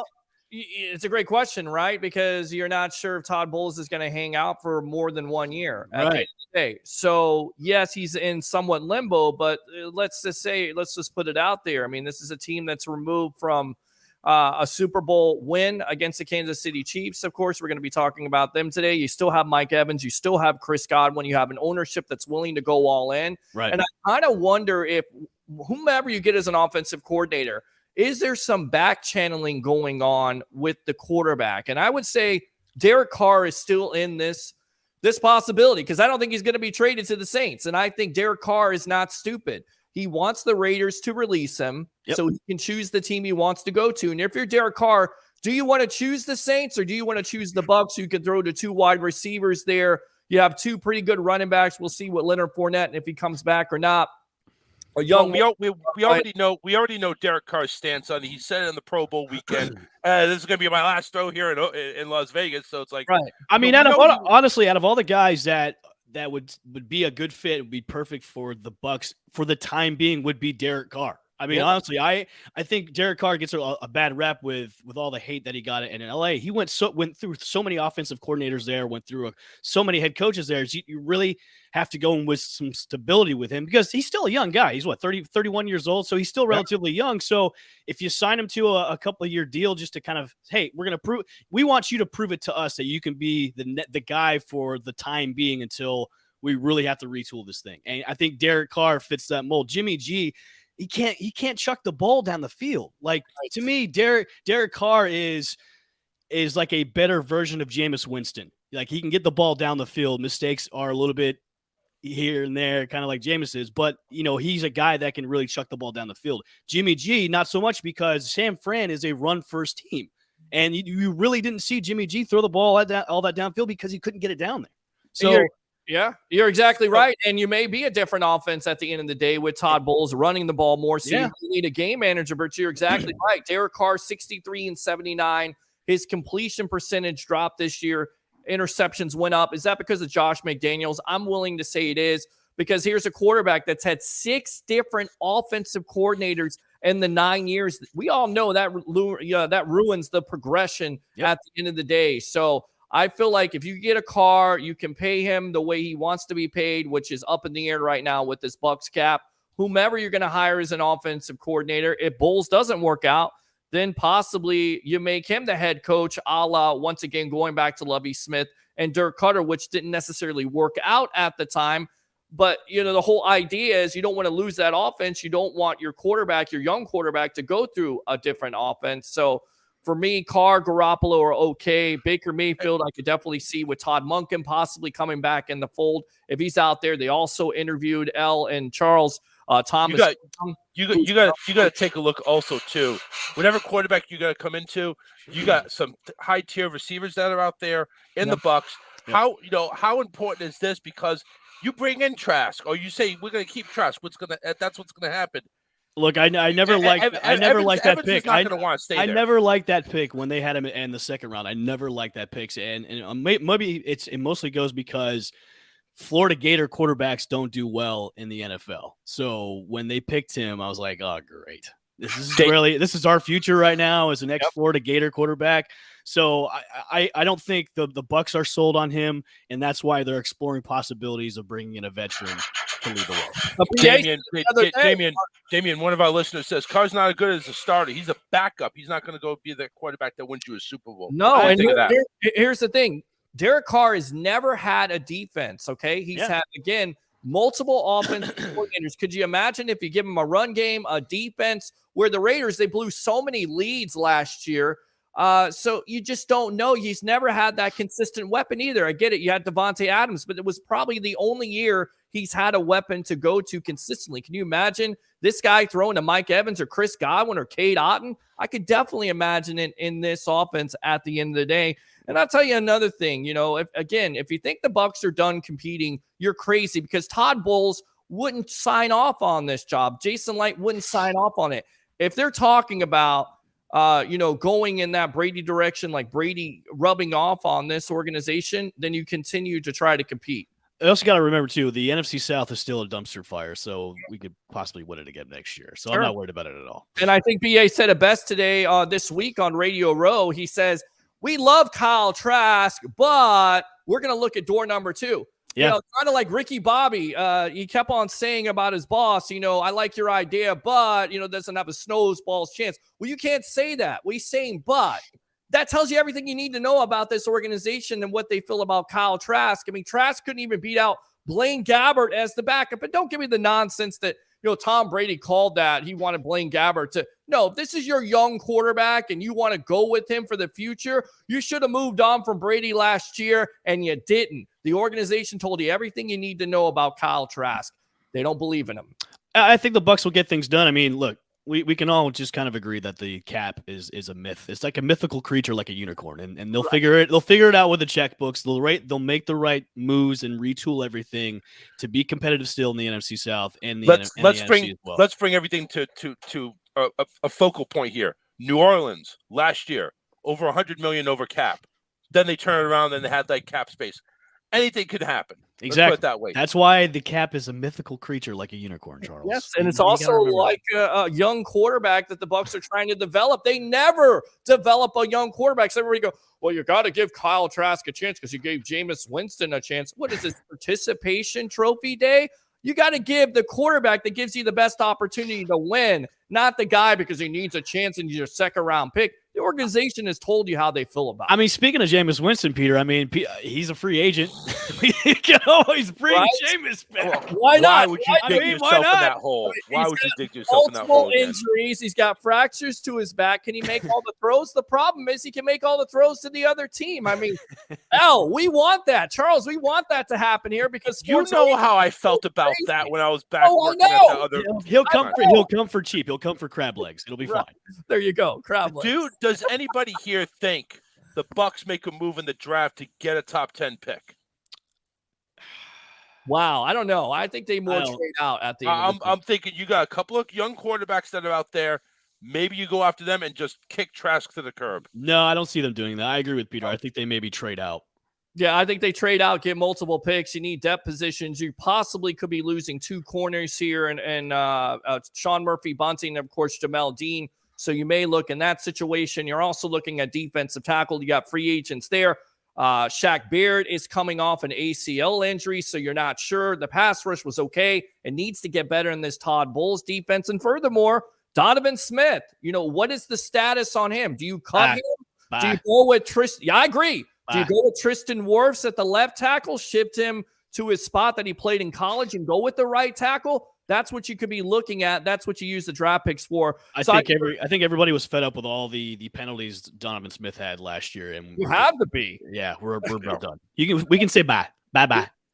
Yeah. He cost that team way too many. It was already bad enough that the offense was where it was. He just made it that much worse. It's gotten to the point with me, Charles, where every time I see a tweet about Donovan Smith, I tweet out, the scene in Tombstone where Curly Bill is like, well, bye. And that's it. That's it. Well, let's talk briefly about the game. Let's go ahead for tonight. Super Bowl 50. Yes, there is a game tonight, obviously. Oh, there is one.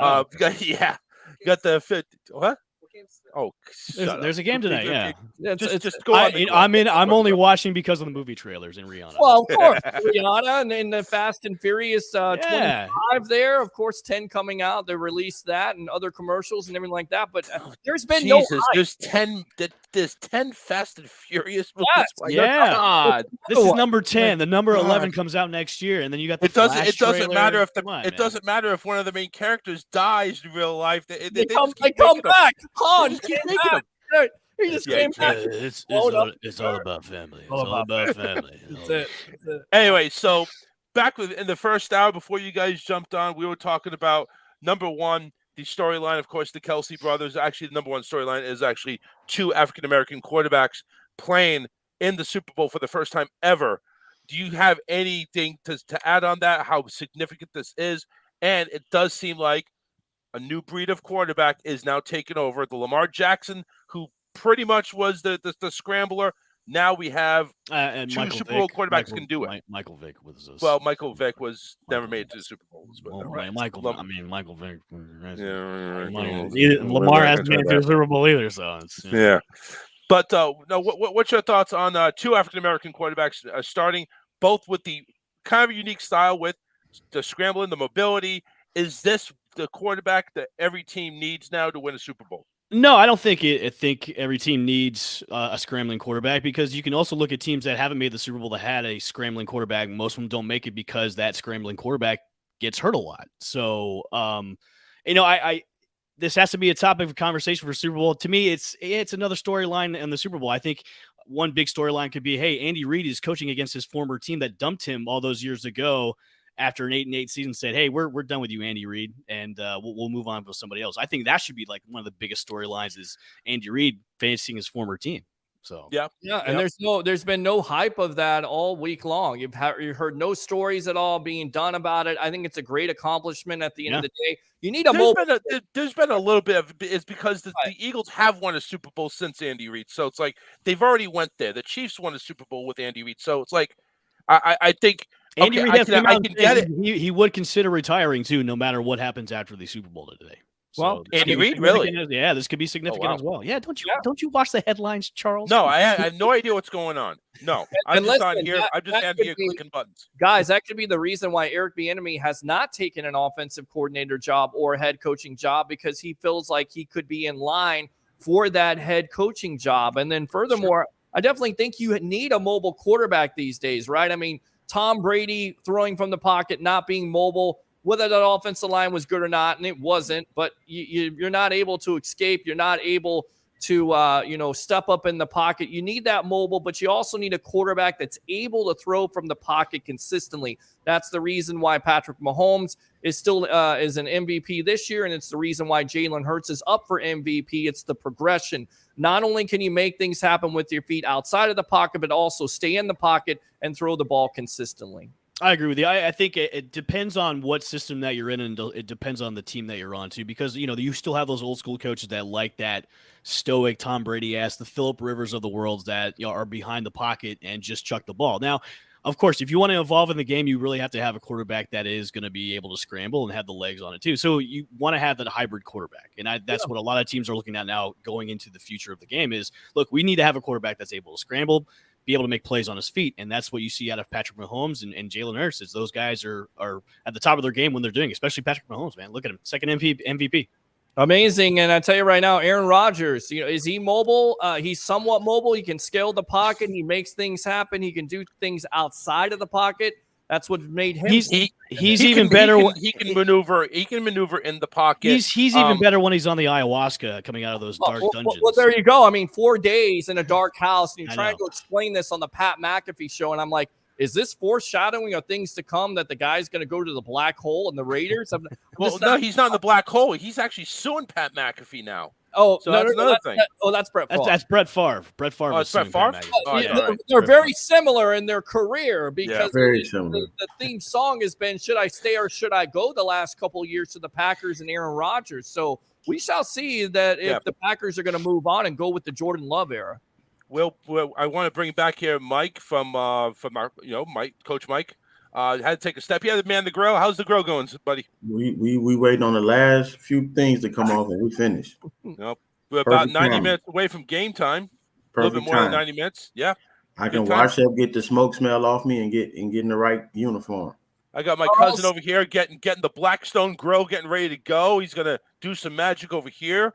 And we already got. How's that pork already done, or it's all right? It's what I'm talking about. We got that going on too. Tell you what, I'm going to get the heck out of here, man. But thanks a lot for the invite, L. It was great talking to you. We'll get you on the Sports Web sometime. Mike, always welcome to be on the Sports Web, guys. Love you guys. Love what you guys do. Before you go ahead and promote, my bud. Yeah, absolutely. It's the evolution of Sports Talk Television on Monday and Wednesday nights on I Love St. Pete, Amped Up Sports, and The Hub. It's the Sports Web. We got some breaking news. Sorry, Peter. We got some breaking news that Derek Carr is likely to be cut. Carr tells the Raiders he won't accept a trade after visiting with the Saints this past week. Boom! There you go. That's what I'm talking about. That is the evolution of Sports Talk Television. Who told you that on his show right here on the Sports Web? Three things. Bring your passion. Bring your excitement. Just don't bring any nonsense. I'm your host, Peter Blake, your Rolex reporter. What time is it? It's my time, and it's your time. Have a great day, guys. Enjoy the Super Bowl game. Give us one more sound effect, Peter, before you go. Absolutely. Here you go. Take care. Enjoy the game. All right. See you guys. All right. Peter Blake from all the way in Tampa covering the Buccaneers on the Sports Web and one of my guest hosts here on the Super Bowl show. We're down to 3, everybody. Coach Vic is out there manning his grill. We got Bushman over here on the top right here. Also covering Buccaneer football. Mike B down there. He's covering his own Philadelphia Eagles. And myself covering everything. Covering everything I can find. Following the headlines and just pushing buttons as I go along. So welcome. It is Super Bowl 57, Eagles and Chiefs. Eagles are actually a Charles, 1.5 favorite. Should we do props? Should we do prop bets? Let's do prop bets. Let's do that. So this one here, let me go ahead and get where's that pen I had? There's a pen. There we go. So want to go ahead and run down the prop bets. I have 25 prop bets, and we'll try to do this as quickly as we can. So I need to know the time for the national anthem. Chris Stapleton is doing it. The over-under is 119.5 seconds. Basically more or less than 2 minutes. I'm going to go under 2 minutes. Under. And Mike had already sent his in, actually. I got under. You have under 2. Okay. I just had to pull it up. Yep, under. I'm actually going to say over. Oh, you think he's gonna? Yes, because I think string it out. You think so? This is a major star. Yeah, of course he's going to string it out. He's going to go ahead and hit some high notes. All right. Outcome of the coin toss: heads or tails? I say heads. I'm going to say tails in this one. Tails never fails. Tails never fails. That's right. Yep, that was Mike's thing too. The first play of the game. Now, Mike did say are we counting kickoffs? No, the first play. So, is it a pass or a run? And sack does count under pass. If it's the Eagles, they're going to go run. If it's the Chiefs, they're going to go pass. Ooh. We don't know who's getting it. You got to call the first play. Which one? Well, do you then say? I will say it's going to be a pass. It is the Chiefs calling the coin toss. The Eagles are the home team. So pass. Pass. All right. And Yeah, that's pass. also Pass. what Mike said too as well. I will stick with it. I'll go with pass as well. Because I think both teams are a passing team anyway. Will there be a score on the first drive of the game? No. Mike says no. Say no as well. Bushman says no. I also will say no. Both defenses are pretty stout. Which team will score first? KC or Philly? I got Philly scoring first. I'm going to go with KC. I'm going to go with Kansas City. It's going to go with Travis Kelce. Okay. Ooh, he's calling the player too. Yeah, he's calling. He's taking that step up. Man. I'm taking the next level, Mike. I'm going. I'm go back to number 4 for me. I think somebody does score. I ain't saying they score a touchdown, but I think somebody gets a field goal the first drive. Oh, okay, I like that. So I'll trade yours over to pass, to yes instead of no, not pass. Yeah. Number 6. What will the first score be? Touchdown, field goal, or God forbid safety? I'm going to go field goal. So that I got to change my 6 to field goal. I'm going to go change my 6 to field goal. That's all right. I'm No, leave it at touchdown. Leave it at touchdown. Leave it at touchdown. Leave it at touchdown. Yeah. Okay, touchdown. I'm only saying these because I have a lot of prop bets going on for betting. No betting here, though. Bush, you already announced it. You said Kelce is going to be the first one to score the touchdown. I'll say Kelce first touchdown, yeah. He's been on a roll. That's number 7. Which player will score the first touchdown? Just to keep it overall, I think you can pick quarterbacks on this one, too. Okay. So it doesn't matter who receives it. So Hurts. I think Hurts on the QB sneak. Oh, I like that. That's a good prediction. It could happen. I like that prediction. That's a good one. Yeah. I like that. I'm going to say Pacheco. Oh no, I don't think he scored at all today. I got to keep it honest, everybody. I got to go ahead and do I some think ones here. Casey's run game will be there, but you won't really see touchdowns from them. They will be effective to move the ball, but they won't be there scoring the touchdowns. Will the game be retied ever? No, says Mike. No. Bush says no. I will say yes. Okay. What will be the first turnover of the game? Interception, fumble, or none? Interception. Fumble. Ooh. Okay. I see sack fumble if you want to get technical. I see Hurts making a mistake. I see interception. No offense, Mike.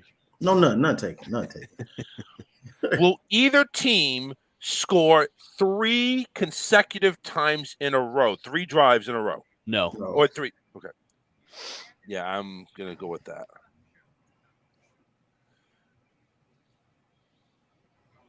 How many players will attempt to pass? More or less than 2.5?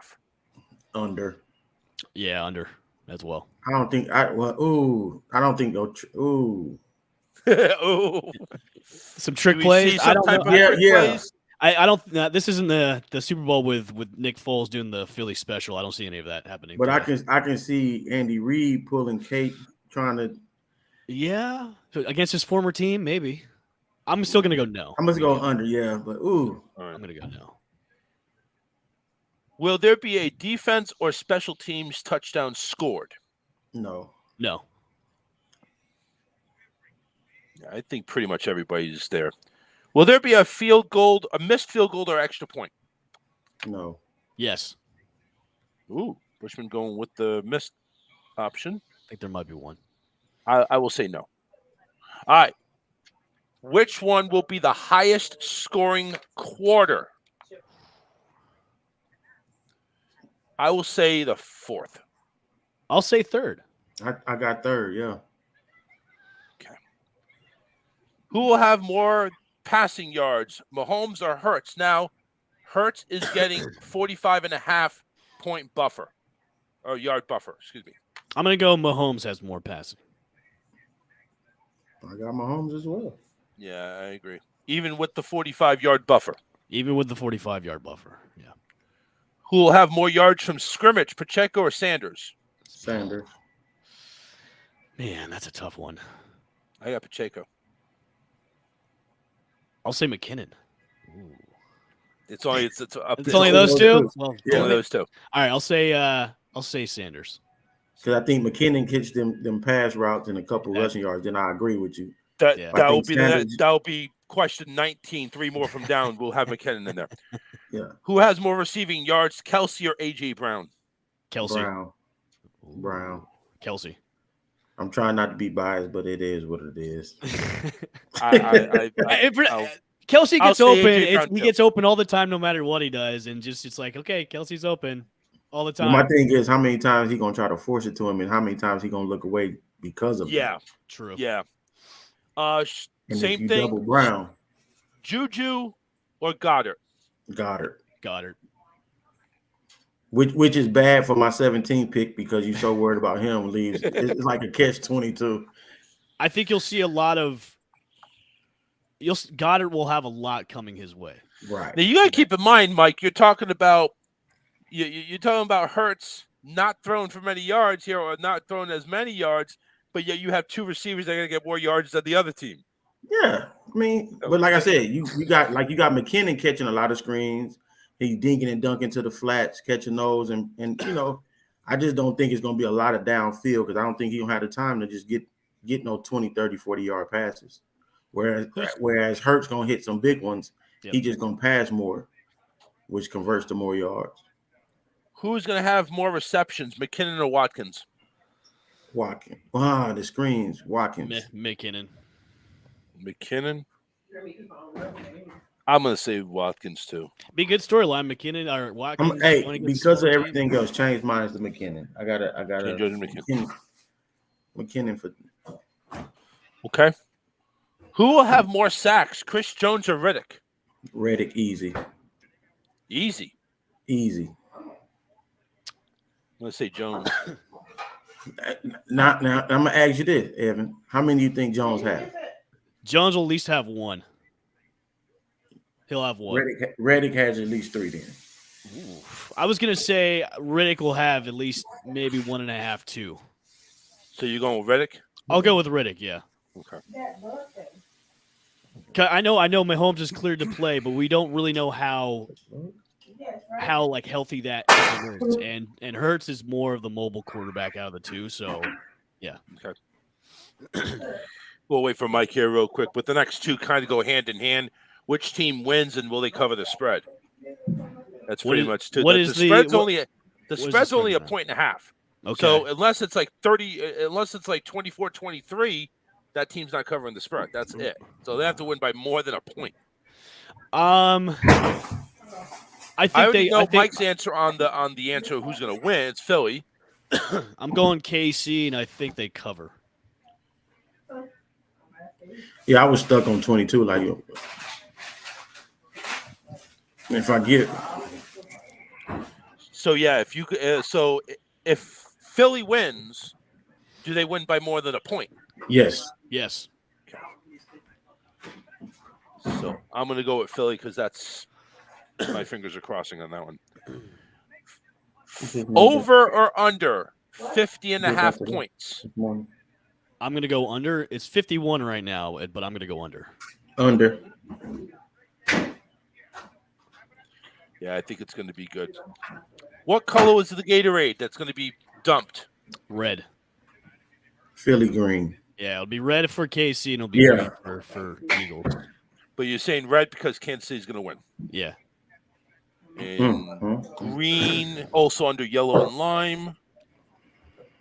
Now, red also qualifies as pink. So just to give you a heads up, that's one of the choices. There's pink Gatorade. Oh yeah, there is pink Gatorade. There is. It's that I'm strawberry. gonna say Blue. I'm gonna say orange. You say orange, okay. Or yeah, I can see orange. I can see orange coming out. Yeah. Who's the MVP of the Super Bowl? I'm gonna go Kelsey. Hassan Reddick. Going with a defensive person. Defense. Huh? All right.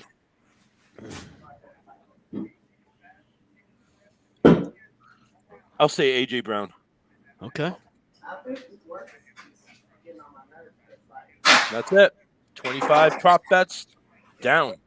All right. Should we do final prediction, final score? If you're hitting the head out, yes. Yeah, I'm heading the head out. So I will do my prediction, and I will do Kansas City 31. Ouch. Kansas City 31. Philadelphia. You're not going to like this, Mike. 17. 17.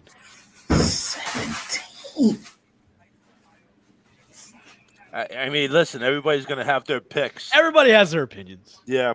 Mike, I know we still have more show to do, but you want to jot yours down now? Do you have you know it's Philly. It's Philly. I was going like a 27-18 type deal. I like that. 27-18. I can get behind that. Yeah, I like that.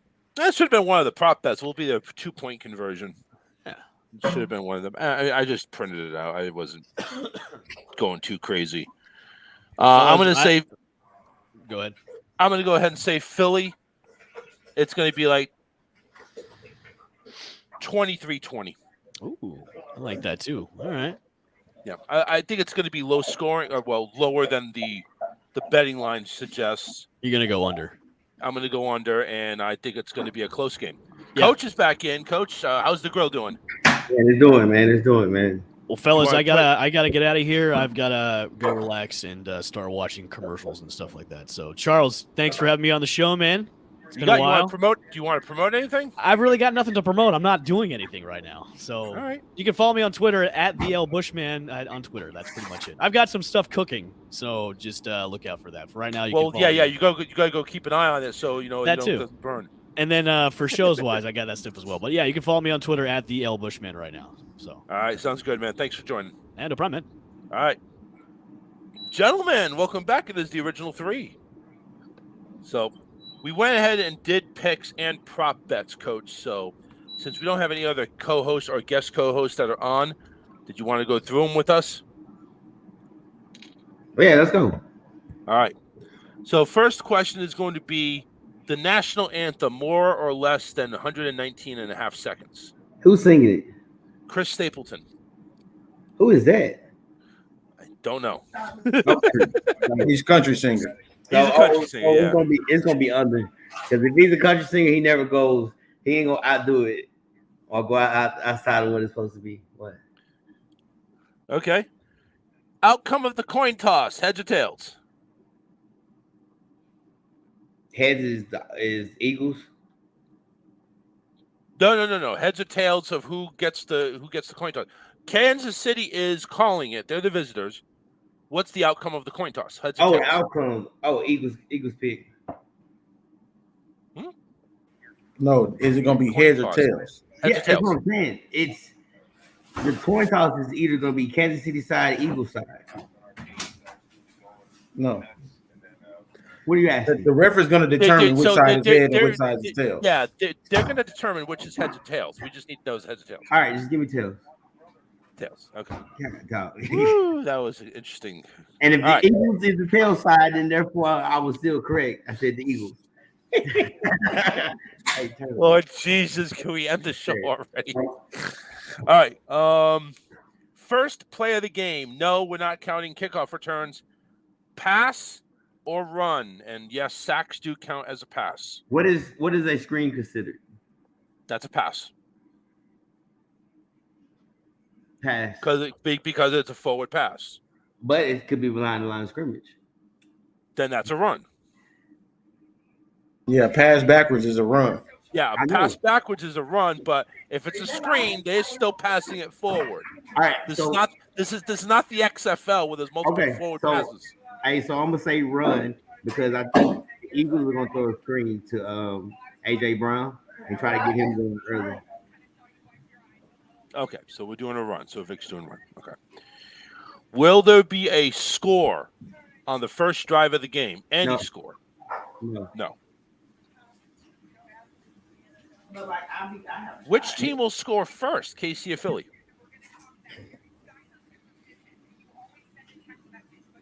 KC. Can't see. Okay. What will be the first score of the game? Touchdown, field goal, or safety? Field goal. That's actually the most popular so far. Who will score the first touchdown of the game? Team or player? Player. You gotta go Travis Kelce. Look at his mama Air Force Ones.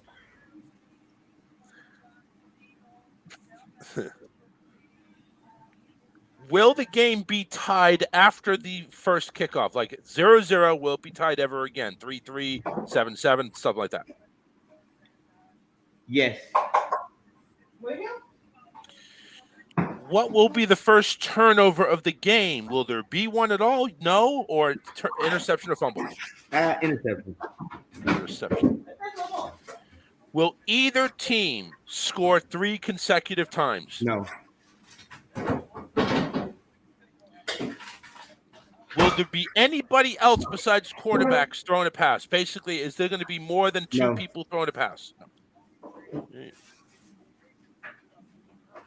Will there be a defense or special teams touchdown? No. Will there be a missed field goal or extra point? No. Which quarter will be the highest scoring quarter? Oh, it's got it. God dang, it's either the third or the fourth. That's pretty much what it came down to. I'm gonna go third because that's where all the trickery stuff comes. I think usually like the first quarter, they're just gonna run their play. Yeah. All right. Who will have more passing yards? Mahomes or Hurts, but Hurts has a 45.5-yard buffer. Mahomes. Who will have more yards from scrimmage, Pacheco or Sanders? Oh, Sanders. Who will have more receiving yards, Kelsey or AJ Brown? Oh, Kelsey. Hey, no, because Mike looking like I'm really, because you really think, if anything, I didn't say nothing. He looked like AJ. What is AJ? He did pick AJ Brown though. I know. What AJ Brown has been complaining about the last 3 games. And why you think they're gonna get him more yards this week? Against a rookie cornerback. Can I ask you a question? Who's number 2 in touchdowns in the playoffs? In playoff history, he is. Who? Kelsey is. When has he not scored a touchdown? He's always scored. When has he not scored a touchdown? But he's been forced the ball. It's okay. All right. We're not talking touchdown. We're talking yards. We're talking yards this week. Today. You pick her on your own time. Right.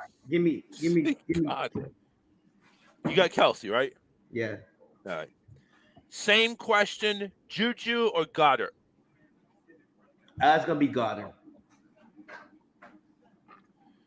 Who will have more receptions, McKinnon or Watkins?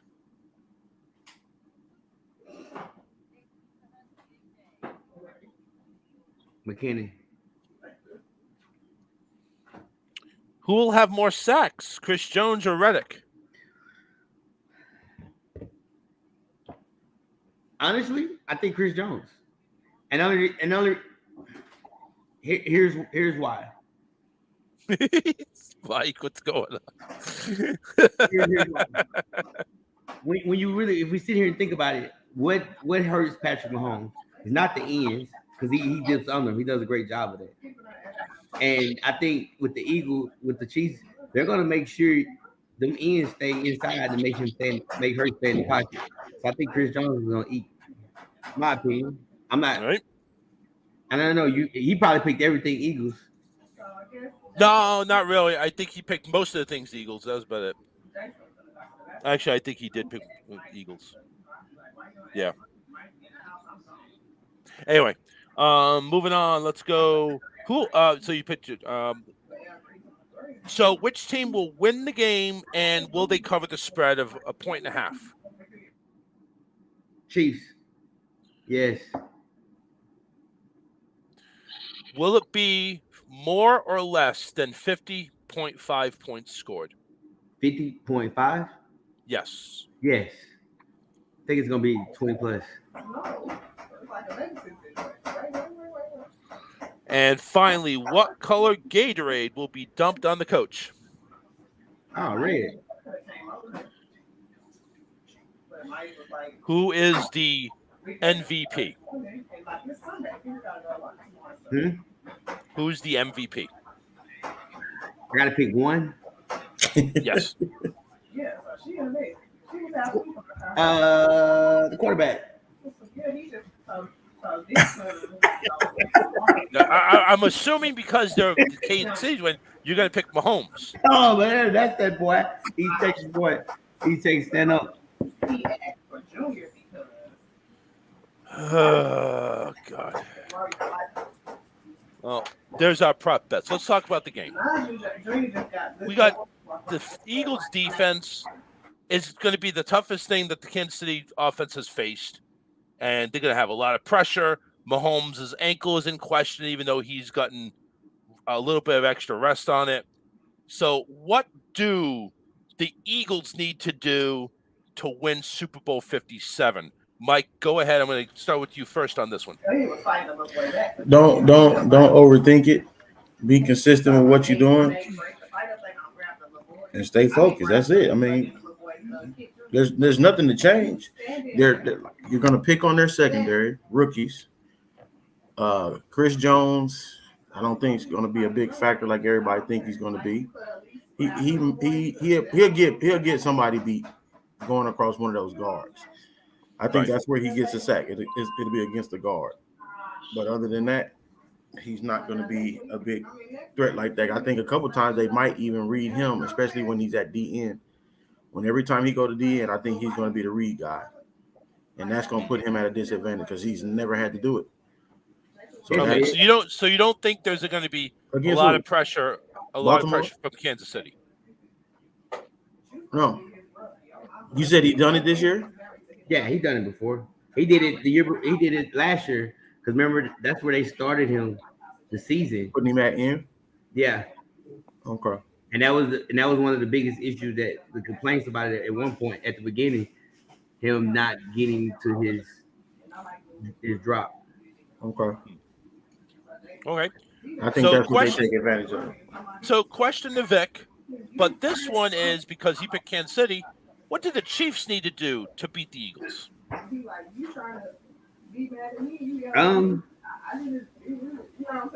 Defensively, keep Hurts in the pocket. Don't let Hurts run around. Let him sit in the pocket and let him be a pocket passer. That's where I think is where his biggest struggles is. Now he does the rollouts and everything else, then they'd be in trouble. Do you try to do what San Francisco did that wasn't effective? It wasn't effective. I think it cost Bosa his game style. But but let me ask you this: who was a pass rusher for the Chiefs? Chris Jones, and he's a D tackle. So for them, but he goes to end as well. He does, but I'm just saying, right then and there, they're going to keep. There's a difference of who you playing Joe Burrow compared to playing Jalen Hurts, who's known for running the football. Correct. Right. Now here's my question: if you do that, do you eliminate him because if that's part of your scheme and he's your best pass rusher, do you not put him at defensive end now? No, you keep him at tackle. Okay. So you took some of your key elements of your defense away. No, you're not. But what's Hurts been able to do? He's been able to go ahead and roll out around the line. So why not keep it on the ends? Mike, do you really think Chris Jones can tackle Jalen Hurts in space? I'm telling you, he moved around that whole defensive line all season. I'm just saying that changes your game plan with him. I understand. I understand Yeah. what you're saying, but I'm saying there's a difference of who you were playing against. You was playing against you. Who did Chiefs play? Burrow, I understand. You played Burrow. Who was the second round draft team? Didn't they have a first round bye? They played. You played Buffalo. So like you played Jacksonville. So you playing against quarterbacks that's not as mobile as Jalen Hurts. Jalen Hurts is a run first quarterback. So I just really believe if you keep the ends, because you got your left tackle hasn't gave up a sack in like 30 years. He So he wasn't on the injury report for that groin. Man, come on, dog. This Listen, everybody's playing. Everybody's playing. So let's not even worry about that. You can have a broken arm. They gonna say wrap it up. But the reality of it is, man, what is Jalen Hurts great at? Running. It's yeah. So why not keep him in the pocket? Because you can say, well, the 49ers did it. No, the 49ers offense killed them. Because if you look at the score, it was a close game until the last 2 minutes in the second quarter. No. What I'm saying is, I that was their plan with Bosa, and he rushed up the field and then stopped to keep him in the pocket. But who is Bosa on the Chiefs?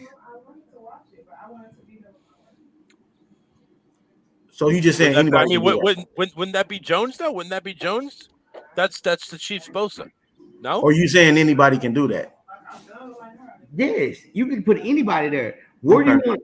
Because look, where do you want the pressure to go? If you want him to stay in the pocket, you keep your end so he can't roll out. You want to put the pressure in the middle.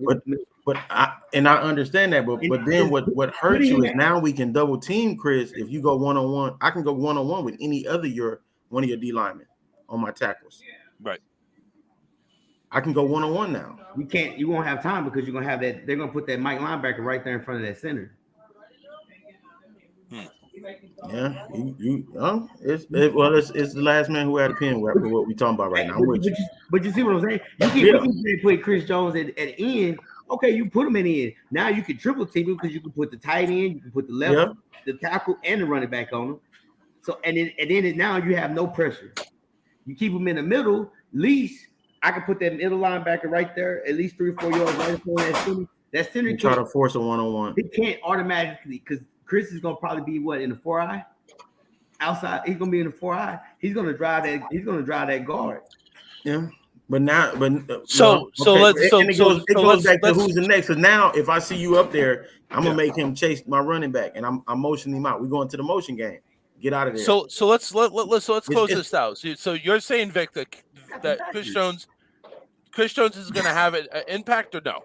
On he is. His name is definitely on the board. He is a must worry about person. There's no. You have to know where he is. So let's go ahead. We're gonna go ahead and close everything out here. What is the key factor the Eagles have? The key factor the Eagles have that needs to be shut down. Same thing with the Chiefs. First off, Mahomes is always gonna have that passing attack, always. And what are you laughing at? And then my wife over there trying to dance. She got caught. So you got Mahomes, who's always going to have that passing attack. Mike, correct me if I'm wrong. Do you agree Mahomes is going to have a pretty good offensive performance today, probably 2-3 touchdowns, even though it's against the Eagles defense that you probably have stout. But you listen, this is Mahomes. He's got way too many weapons. He get two. He gets two. So what do you do with Mahomes now? Are you more worried about his scrambling ability, or are you more worried about getting outside the pocket? Like, so if you go ahead and have that mindset, we need to go ahead and keep him contained. Then you kind of do what Coach Vic was saying. It's like you're going to rush, but you're not going to go ahead and pursue. No, I think the front four is going to be sufficient enough to maintain what we need to do. I think, like I said, I don't think their receiving core outside of Kelsey is a threat. It's not. I don't think so. I don't think they're gonna. You can name 4 or 5 receiving cores better than them. Easy. But that's the thing. We're talking about if you go out names, yes, 100%. But if you go out scheme and the players that fit what they have, like you have you have 2 vertical threats. You have a jet sweep guy. You have a screen guy. You have Travis Kelce. You can put him all over the field, and you got to worry about him. Like, and then I can't even. God, dog. And you guys are gonna probably double team Kelce probably all night. Yeah. So you're gonna have man not coverage all on night, but everybody else. not all night, but yeah. So then there goes your choice. So you go double team Kelce. So now we can drop it off to the running backs. Like there's a lot of things that they do that makes you have to respect them. And everybody thinks they're not all. Are they all pro players? No, that's the reality of it, man. You got AJ Brown and you have names. It's a good receiver core. But is the scheme is going to be reliable? You can't be the number 1 offense and sit there and say, I don't think their receiver core is good. Because guess what? The Bengals said it, lost. Whoever they played against, they put points up. Yep. When have they? And listen, you listen. So Vic's got a point. You got number 1 offense going up against a pretty good defense. So it's like it's the number 1 defense. Number 1 defense, number 1 offense.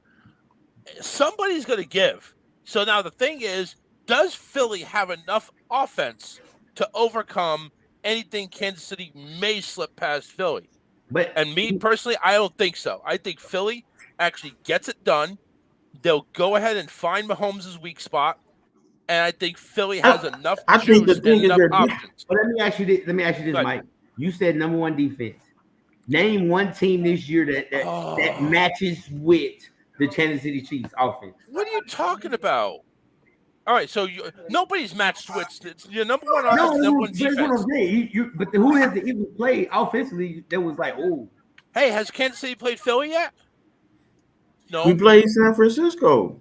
They was quote unquote quarterback. What that 2 week? So how? Oh my goodness!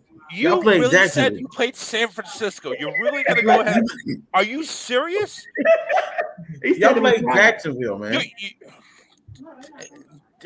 Jacksonville. But no. Look. So, but Kansas City also. What Vic is trying to say is your strength of schedule's crap.